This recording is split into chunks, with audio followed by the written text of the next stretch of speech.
Howdy y'all, Christi with Little Salty Homesteader. Welcome back to my YouTube channel. I am here today with another weekly update. There are quite a bit of updates and changes out in the garden. Wow, excuse me. So let's go ahead and go see what's going on. All right, we're gonna start things off over in this section of the garden like usual. In the spring and early summer, I refer to this part as the tomato patch because it is where I grow all of my tomatoes.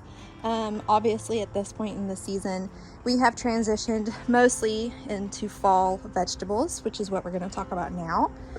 This back bed here, I did transplant the brassicas that I seed started for the first round.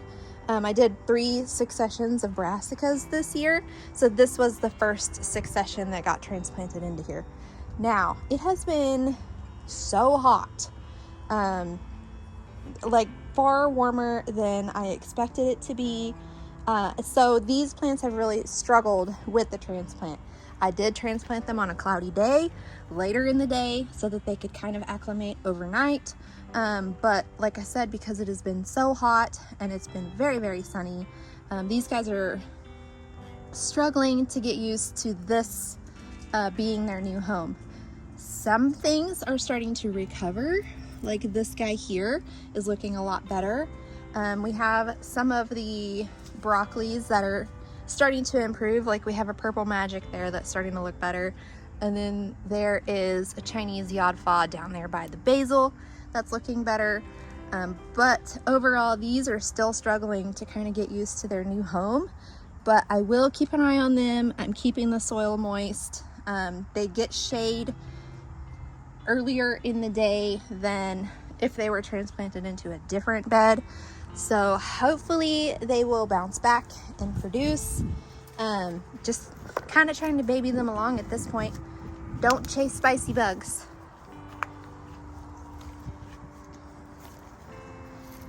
But what is doing really excellently is the radishes that are planted in here. There's like 7 different varieties of radishes, and then we have 3 squash plants. We have 2 green zebra zucchini and then 1 partial eclipse. This is kind of like a scalloped patty pan type squash that's variegated. It's really cool. I do need to come through and thin out radishes because you can see where, you know, I sowed seeds and they all germinated very well. So I need to come in with my little snips and cut the extra ones out so that these guys will have the space to develop their roots. Like you can see, this one is kind of the Lone Ranger there, and it's starting to develop its root pretty well. So I need to come through and make sure all of these guys have room to do the same. We have this volunteer basil. I think it is a Thai basil. I'm just letting it grow. It's not hurting anything. The only thing that it's affecting is my ability to get through here. But I always like volunteer plants, so I'm letting it hang out until it is too much in my way, and then I will figure out what to do with it. And then I just wanted to take a quick minute to point out this plant. I don't know if this is your first time joining me. Hi, welcome. I don't know what kind of pepper this is. The seeds from it were in a packet labeled Thai red chili. The picture on the packet shows peppers that are like longer and thinner than a cayenne, like you would traditionally think of when you think Thai red chili. Very clearly, these are not those. But look how many peppers are on this plant. This is just absolutely wild to me. And of course they're all going to ripen at once and I'm not going to know what to do with myself, but there's so many on here. This is my husband's favorite one because it's like a 1 bite and you get that little spicy kick, and then, you know, you're done torturing yourself. And he says that he likes the flavor of it really well. It's not too stupid hot, it's just the right amount of heat for him. So I will be saving seeds from these, but I just wanted to point out like how prolific this plant is. It's insane.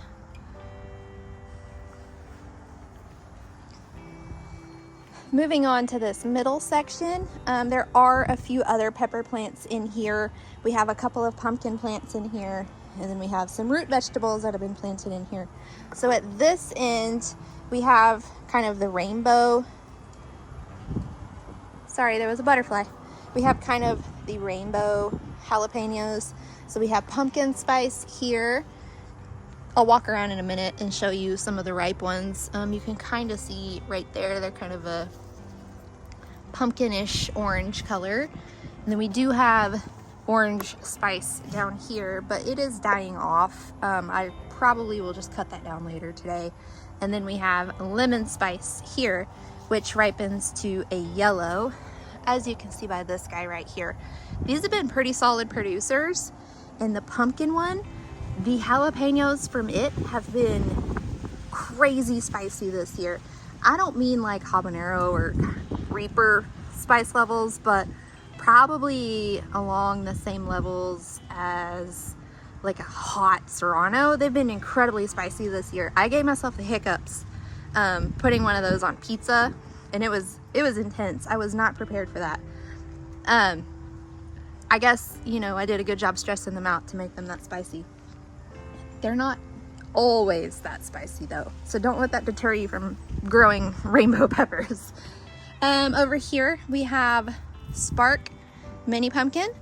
It is starting to grow pretty good now. Hopefully we can get some pumpkins off of it before the first frost. If not, I have already amended my plans for next year to plant them earlier so that we can get some Halloween, Thanksgiving-ish harvests. I also recently planted turnips and rutabagas over here, so you can see where it looks like that's going to be turnips right here. These three, these are the white egg. And then moving down, there's beets that were planted here, and it doesn't look like those two made it much farther than germination, but this is the Badger Flame, which is like a new to us variety this year. This is our first year trying these out. Boldor is another golden beet.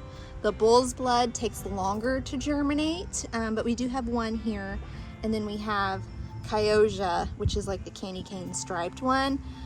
That one germinated pretty well, and I need to come through and thin it out because you can see the seed is multi-germ. So it's like a cluster of seeds, and then, you know, they all kind of create little plants. So I need to come thin that out, but they look pretty good. I have mushrooms growing, as you can see, probably from the compost that I added.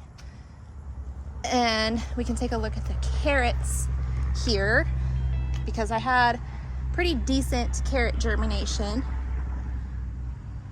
So we have these 3 rows germinated really well. They're starting to get their true leaves. I need to come through and thin these out as well.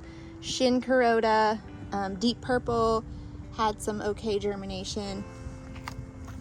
These two did have some germination, but I think something came and nibbled them. So I need to keep an eye out for what might be in here eating my seedlings. And then rutabagas well, I have one that germinated, and then white egg turnips germinated, but it doesn't look like the purple top did. So the seeds for these were a bit older than these seeds, so that could be why.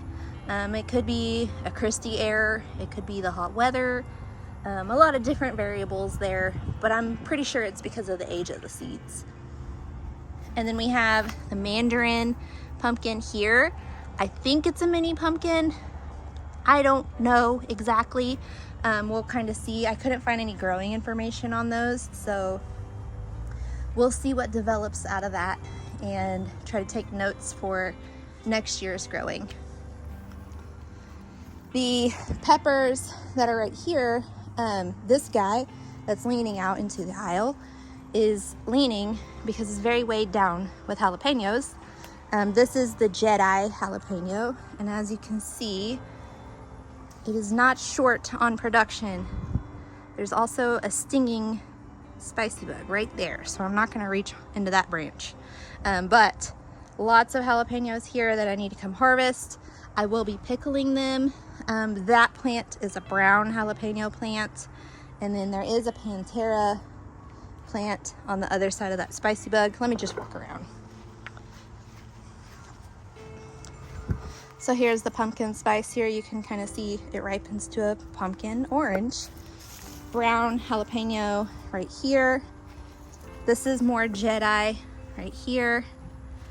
The Pantera, I believe, is this one here, and then we have early jalapeno here. The dog scared me. But all of the plants are producing really well right now. Like I said, I need to come through and harvest and make some pickled jalapenos. We got some from HEB the other day. Hobbs. I can't remember the brand, but they're really good. So my husband wants me to try to make them like that. So we'll see if I am successful at that. Moving on to this front bed in this area of the garden, there are a ton of cowpeas, as you can see. We still have some eggplants that are really producing well right now. And then at the other end, there is a cucumber that I'll show you here in just a minute. The variety of cowpea in this bed is called Blue Goose, and I have not harvested today, as you can see. This is the stage that I like to harvest them at, where the pod is starting to dry out and it feels kind of papery and crispy. At that point, I will harvest it, take it inside, shell it onto my dehydrator tray. It doesn't go in the dehydrator. I just kind of set it on the countertop and let it do its thing at room temperature. And then after they're all dry, I put them in a jar and put them in the pantry. And that is how I have black-eyed peas for New Year's. But there's several out here that I need to come harvest. So I will do that here in a little while. It's the same cowpeas all the way down this bed. These have been a pretty productive variety. Most of what I have inside that's drying is this Blue Goose variety. So I don't know if it's the soil health or the variety, because I grew those two last year and they were super productive, but they grew in a different place, which we'll discuss whenever we get over there. But my plan for this bed, here's a cucumber. It's a Chicago pickling cucumber. My plan for this bed is going to be leafy greens. All of my spinach that germinated, something ate it. So I have kale and collard greens that will come in here, and I'll just kind of stagger them wherever I have space between all of these peas, because I'm going to leave these peas here until the first frost. And then, once that first frost comes, then those leafy greens will get big and lush and kind of take over this space. This bed, obviously it has those roots down the middle, but it's also going to have some brassicas transplanted in next week, I think. And those are going to go kind of around the edges, wherever there's not a pepper growing. This eggplant, I probably have 6 eggplants in my refrigerator drawer that I need to do something with. The last round of eggplants that I had, I made baba ganoush, but I'm thinking of doing something different this time. I might make some like roasted Mediterranean style eggplant that has pomegranate molasses and stuff in it. I might make an eggplant curry. I'll just kind of see what my husband wants and go from there. But this is the Thanos variety, and even though it took a while for it to become productive, it's really setting quite a bit of fruits now. Like there's one there, there's one there. I'm harvesting several a week at this point, so it's definitely like a fall vegetable for us. I'm just trying to decide if I want to grow it again next year, because it does take up quite a bit of space and it does take a long time before it's kind of paying for itself by producing. So just something to figure out for next year as I begin to plan out my gardens again for spring and summer. Here's some more of those Blue Goose, cowpeas. Yeah, this area will continue to transform as we get farther into fall, but it looks pretty nice right now. Even though it's been super hot lately, it still looks pretty good. Right. Moving on to this section here.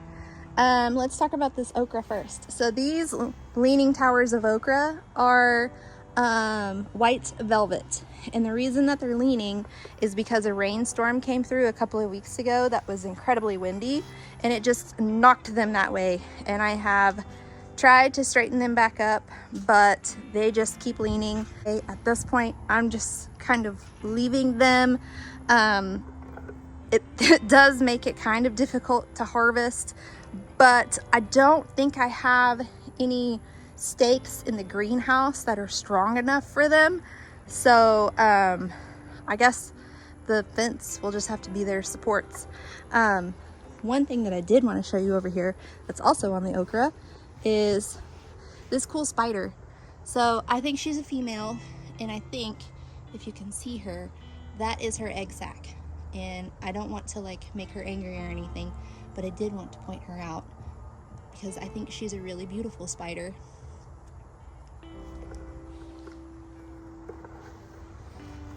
All right, some other stuff that's happening in this bed. I have amended a little bit more with some more compost. I added some right here in this section, and then I planted some more beets, which you can see germinating right here.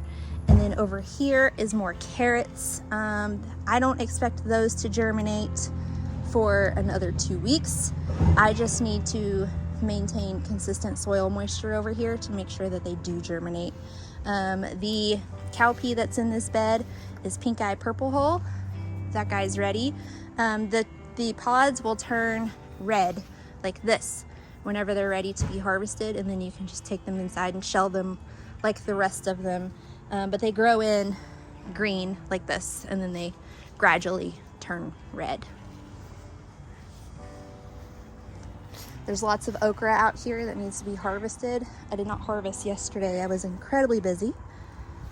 But some other things that have been planted in here. Look at this noodle bean. These Thai green noodle beans just keep going. All right, I had to stop recording to go fix the kids' bathtub. I had to unclog a drain. So I am back out, and I believe I was talking about these noodle beans. They just keep on going, and there's like healthy new growth here. So like this guy's been ready to be harvested, but there's beans all the way up. So I guess we're gonna be having stir fry pretty regularly here. There's a little one. So if you want a heat producing green bean-esque thing, maybe these Thai green noodle beans will work for you. The red ones have not done nearly as well, although I do see some new growth up there, so maybe we'll get another flush of beans off of them. But these green ones have done outstanding all summer long, and as you can see, they're still producing. So there you go. What I did plant over here is sugar snap peas and snow peas. So I have some snow peas right here, and then along the trellis is Beauregard sugar snap peas, which are purple, that will retain their color whenever they're cooked. There's some right there. I thought that there was another one, maybe not, I don't know. There's one right there maybe. So should have some climbing fall and winter peas, at least until it gets too cold for them to survive the frost. Moving on over here, there are some sugar snap peas and snow peas planted on this side as well. And what is over here is the Sugar Bond snap peas. They are not doing so well with the heat, so I may plant another set in here. These snow peas are doing pretty well. These are the Sugar Magnolia purple snap peas. Maybe those Beauregard are snow peas. I cannot remember. The Sugar Magnolia purple snap peas here, these are growing really well. So they'll start climbing the trellis, and these will also be purple potted, and they also retain their color whenever they are cooked. Moving on down, see, I still have a giant basil here. These peas, these cowpeas, are not doing nearly as well. You can see where some of them have died off. A couple are producing, but they aren't doing too well. And I think that the reason why is because when I filled up these beds after I extended them,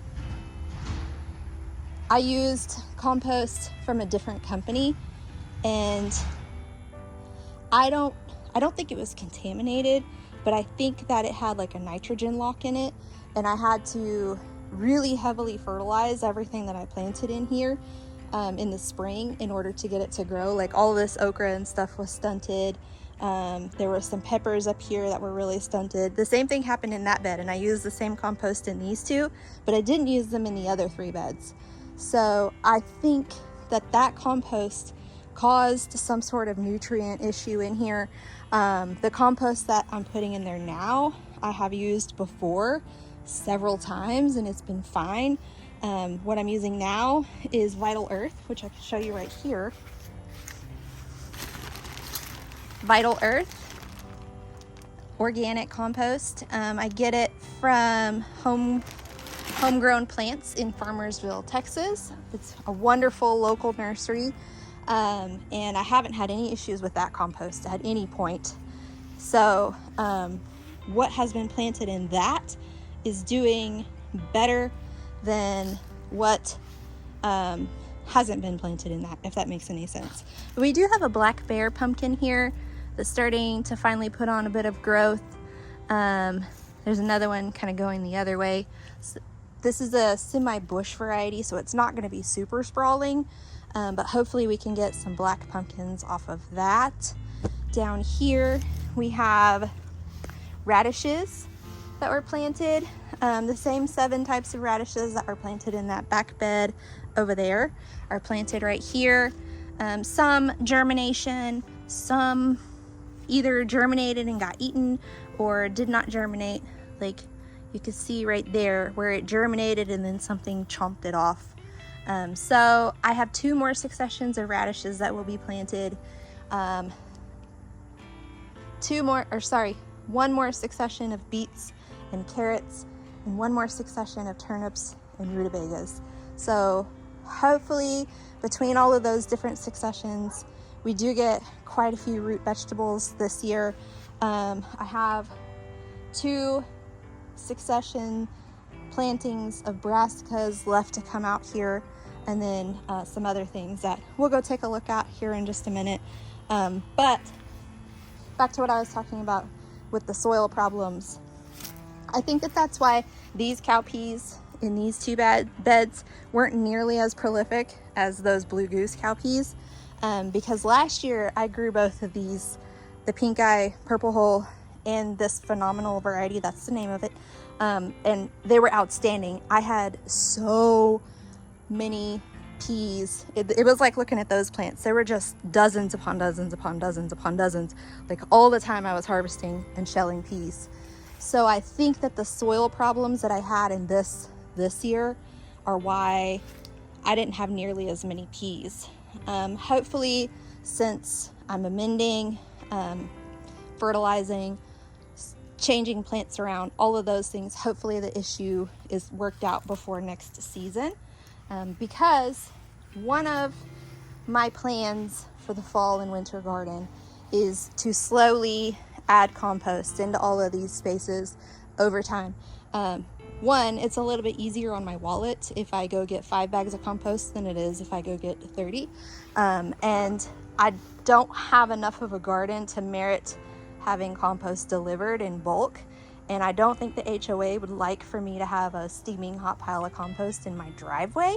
So the next thing on the amendment list is going to be this fabric quad, the 2 grow bags in front of the greenhouse, and then these fabric quads here, because these are all going to get garlic in them.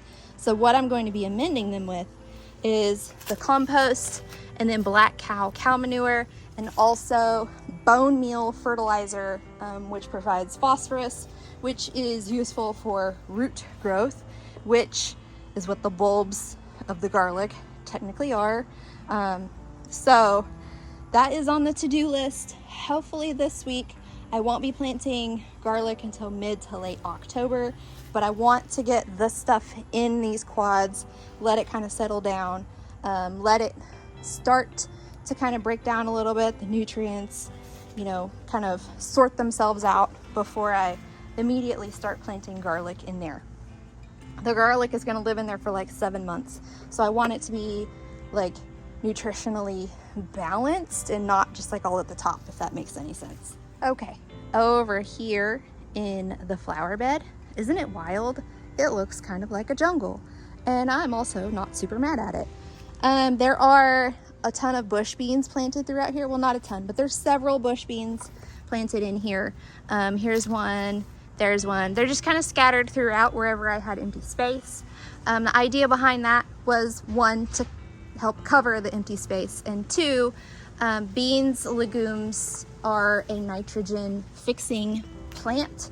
So once these die off, I will let the roots break down and they will deposit nitrogen into the soil, which will then be a source of nutrients for the next plants that go in here.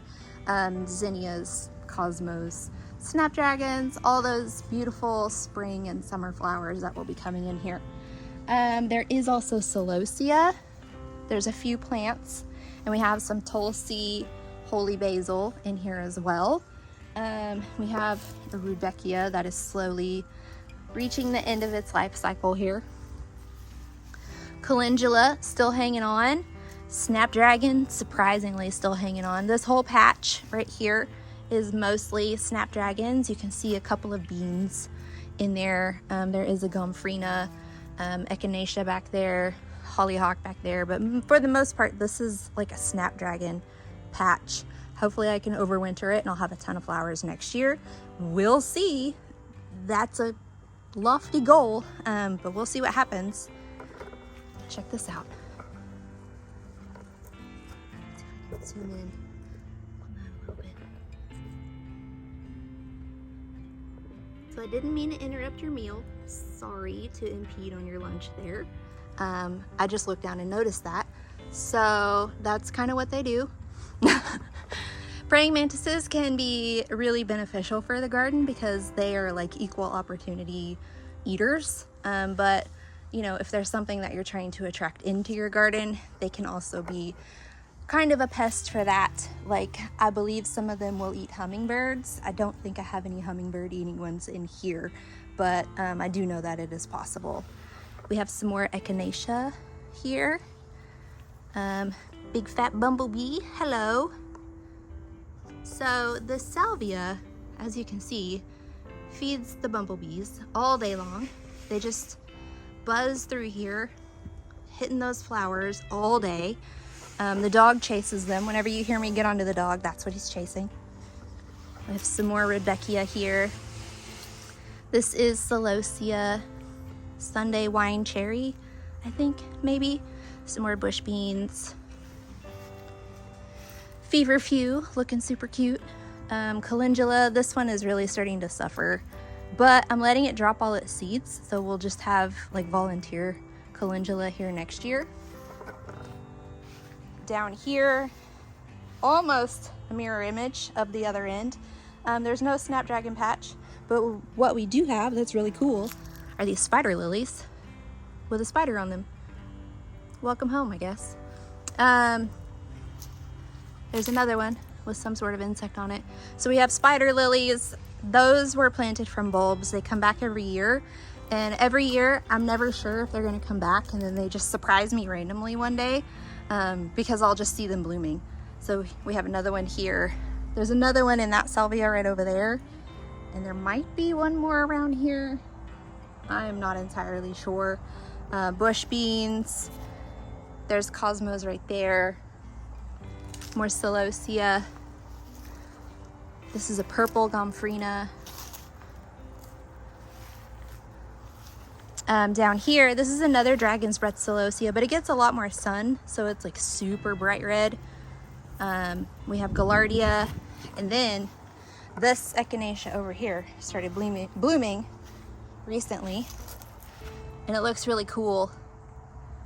So this one's been open the longest, and then this one opened, and then, or maybe this one opened and then this one. I don't know. There was one and then there was three. So it looks really cool, as you can see there. that is a perennial, so it should return year after year. From what I read, the Gaillardia is a perennial, but we'll see. I don't know 100% if that's a perennial or an annual. All right, the ginger is still doing so wonderfully. I honestly thought that whenever I pulled the shade cloth down, well, I didn't pull it down, the storm pulled it down.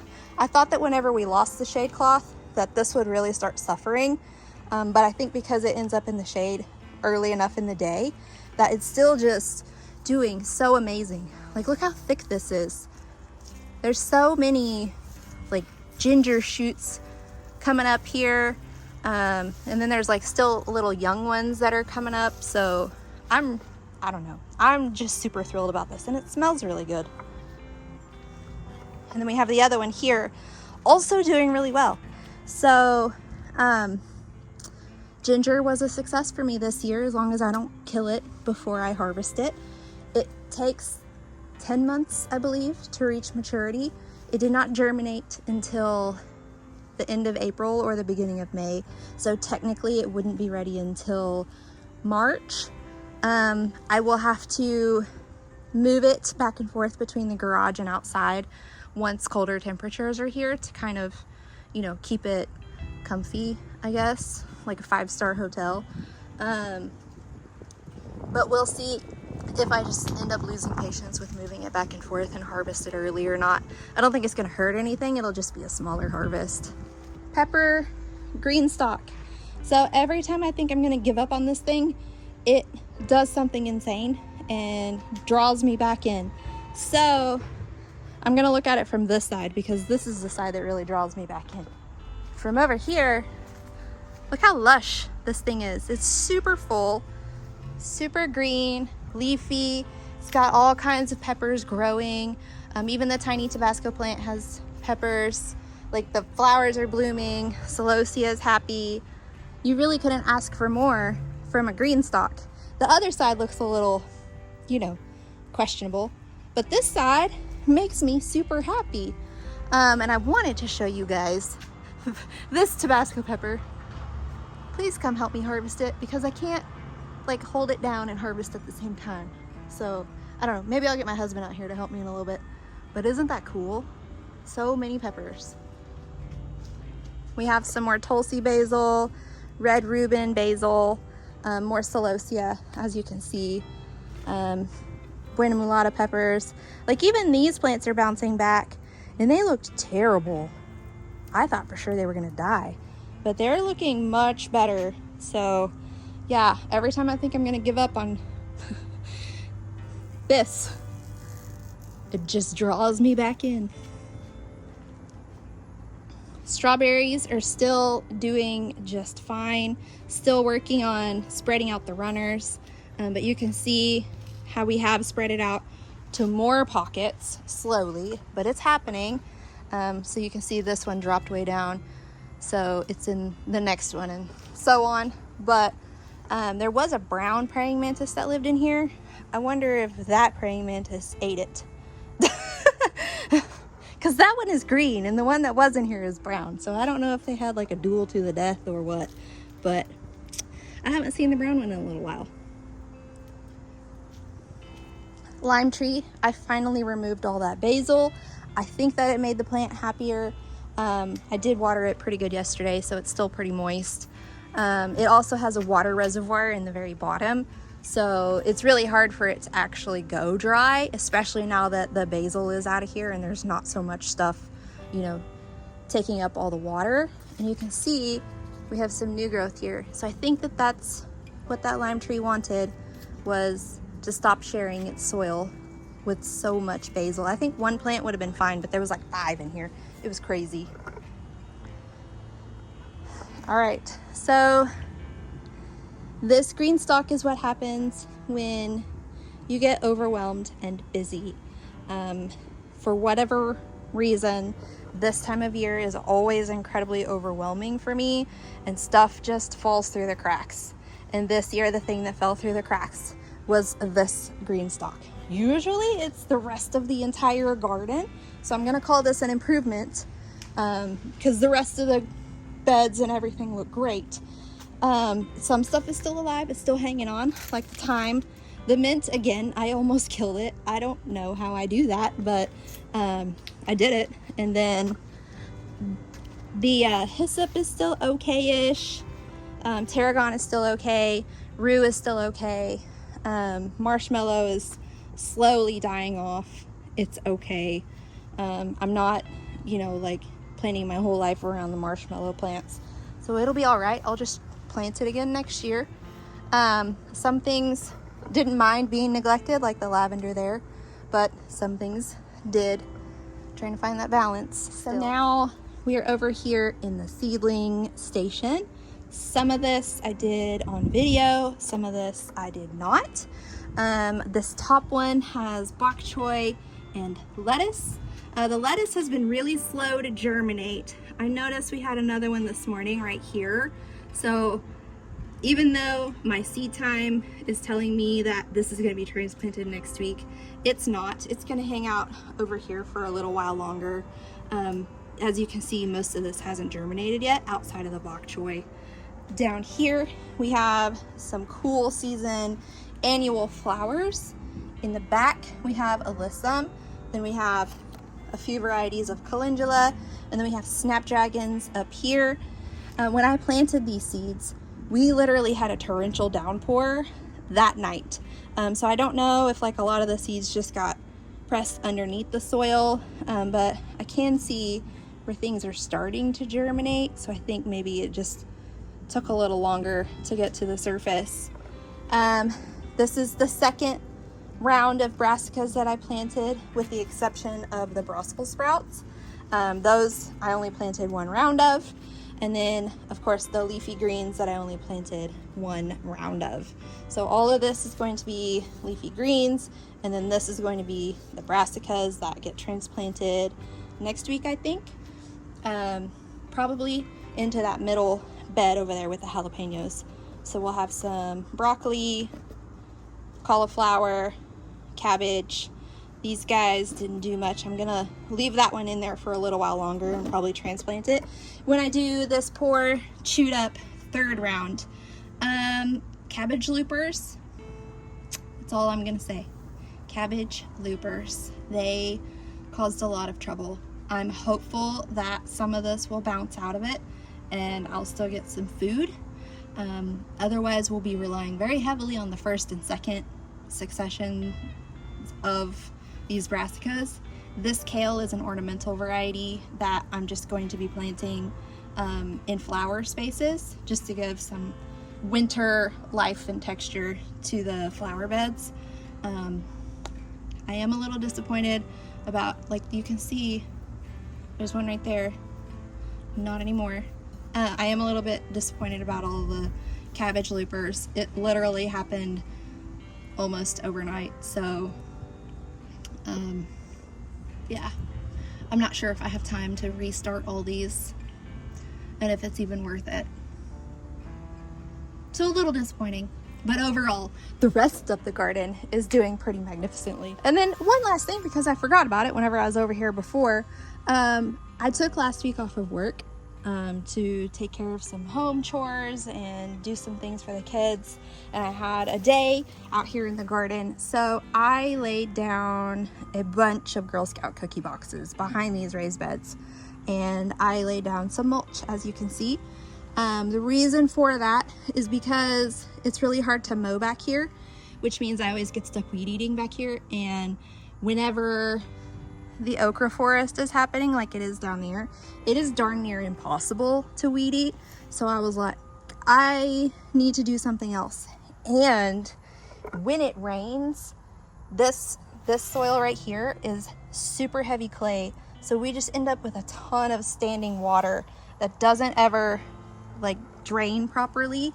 So my hope is that as the mulch breaks down, then it helps with the drainage problem, so that whenever we do get heavy rains, then there's not, you know, several inches of standing water back here. We need to do the rest of this space all the way down that corner and then all the way down to that other corner. I just got like the most difficult part that, you know, is like, I just got the part that's the most difficult to weed eat and mow for now, and then we can tackle the rest of it later.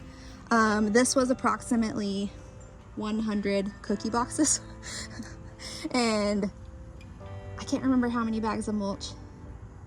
I can't remember if it was 3 or 5. I believe it was 3. So we'll actually need to come in with 1 more because I did notice some kind of shallow spots. But this is already so much better, and it's kind of fun to walk on because it's kind of soft and squishy under your feet because of the thick layer of mulch and the super thick layer of cardboard. But yeah, okra forest. But that is a look at the garden, the mid to late September. It's looking pretty good considering how hot it's been, and I am excited to see what happens with all of the fall crops that are going to be planted and grown in these spaces. So that's all I have for you guys for this week's weekly update. If you liked today's video and you would like to continue to see how the garden grows and changes from week to week, please like, subscribe, and comment. Otherwise, until next time, go find a way to get your garden manicures. Bye!